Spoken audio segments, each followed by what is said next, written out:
আমার যা সব কিছু শেষ, ব্যবসা বাণিজ্য পুঁজি টাকা যা ছিল সবটাই মাল দেখা মাল সব শেষ।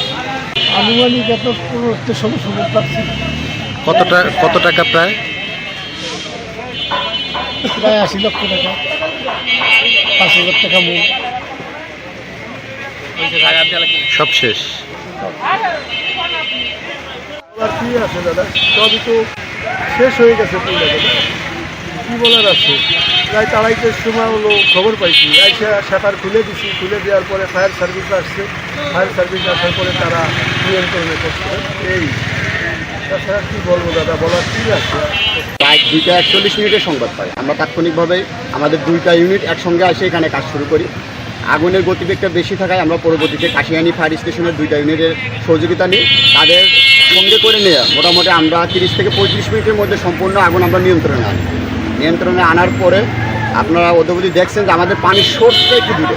আমরা প্রথমত কাজ করি আমাদের স্টেশন থেকে পানি আনি, তারপর আরেকটা পুকুরে আমরা পাম্প সেট করি। সেখানে পানি শেষ হয়ে যাওয়ার পরে আমরা এখন আমাদের পানি আসতেছে কলেজ মোড় একটা পুকুর থেকে। অদ্যবধি প্রায় আমরা 9 ঘন্টা 9.5 ঘন্টার মতো অলরেডি কাজ করছি। এখন মোটামুটি আগুন সম্পূর্ণ নিয়ন্ত্রণে।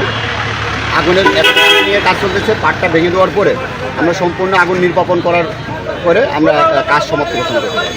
যে সূত্রপাত আমরা আসলে আনুমানিক ধারণা করতেছি।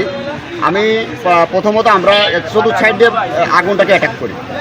আগুনকে নিয়ন্ত্রণের জন্য চতুর্পাশ থেকে আপনারা দেখছেন যে আমরা ডেলিভারি হোস বিভিন্ন জায়গায় দিয়ে প্রায় 7-8টা ডেলিভারি হোস আমরা দিয়ে পানি দিয়ে শুরু করি চতুর্থ সাইড দিয়ে। আমরা এসে আমরা এই পাশেই একটা দেখবেন যে সোয়ামিল আছে, সোয়ামিলের কিছু কাঠ মোড়া আছে।